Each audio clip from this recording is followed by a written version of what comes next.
عید کی نماز میں عید الاضحیٰ اور عید الفطر میں کوئی فرق نہیں ہے، ایک ہی طریقہ ہے. اور 2 رکعت نماز عید الفطر 7 واجب 6 تکبیروں کے، یعنی 6 تکبیریں زائد تکبیریں ہوں گی، تو یہ نیت کر کے پڑھنے سے اللہ تعالیٰ. اب یہ تکبیریں جو ہیں پہلی رکعت جب شروع ہوگی تو اس میں اللہ اکبر کہتے ہوئے ہاتھوں کو باندھ لینا، امام بھی باندھیں گے اور مقتدی بھی. یہ تکبیر تحریمہ تھی، تکبیر تحریمہ یعنی نماز کو شروع کیا. تو اب جو ہاتھوں کو باندھ لیا تو اب ثنا پڑھیں گے، یہ امام بھی پڑھیں گے، مقتدی بھی سب ثنا پڑھیں. اب 3 تکبیریں جو زائد تکبیریں ہیں ان تکبیروں کو کہنا ہے. اب جب ان کا 3 تکبیریں ہیں تو ان 3 تکبیروں میں 2 تکبیروں میں ہاتھ چھوڑیں گے اور تیسری میں باندھیں گے، یعنی اللہ اکبر یہ ہاتھ ہم نے چھوڑ دیے، اللہ اکبر دوسری تکبیر ہاتھ چھوڑ دیے.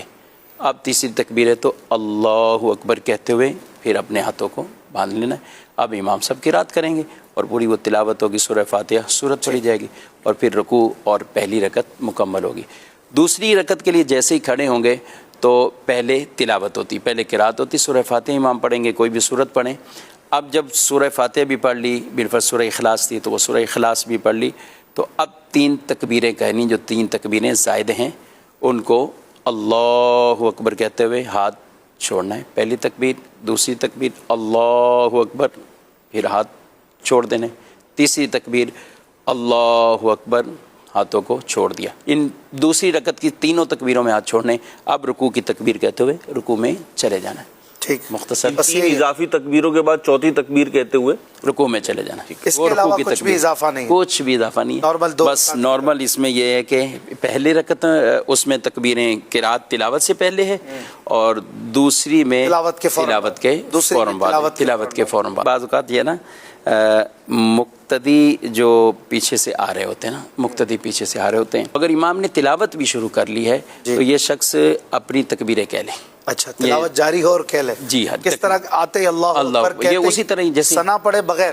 ثنا پڑے بغیر، یعنی تکبیرات یہ تحریمہ ایک کہے اور 3 زائد تکبیر کہہ کے پھر چپ کھڑا رہے، یہ چپ کھڑا دے، یعنی اس کو اس دوران تکبیر کہنے کی اجازت ہے. ٹھیک ہے، بہت اچھا. حتیٰ کہ امام صاحب رکوع میں چلے گئے، امام صاحب قرات بھی کر کے رکوع میں چلے گئے پہلی رکعت میں. اب اگر کوئی مقتدی اس ٹائم آیا ہے اور اس کو اگر پتہ ہے امام صاحب تھوڑا تسلی سے رکوع کرتے ہیں، ایک گمان ہے کہ امام صاحب رکوع میں اٹھیں گے نہیں، ابھی بھی جگہ ہے، تو اب یہ ذہن آیا تو یہ اللہ اکبر کیا اس نے اور پھر تینوں تکبیریں وہ کی اور رکوع میں. اب اگر بالفرض ایسا ہے کہ اس کو خطرہ ہے کہ امام صاحب رکوع سے اٹھائیں گے، جی اس کو اگر یہ ہے نا کہ امام صاحب نے رکوع سے اٹھانا ہے تو اس کے لیے پھر یہ ہے کہ یہ اللہ اکبر کریں.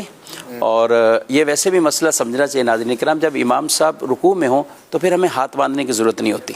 ہم جماعت میں جب شامل ہوتے ہیں اللہ اکبر اور اللہ اکبر، اب ہم ساتھ رکوع میں شامل ہو جائیں اس وقت. اب امام اگر پہلے سے رکوع میں تو یہ اللہ اکبر کرے اور پھر ساتھ ہی رکوع کی تکبیر کہتے ہوئے رکوع میں چلے جائیں اور رکوع میں تکبیریں کہیں، 3 تکبیر رکوع میں کہیں.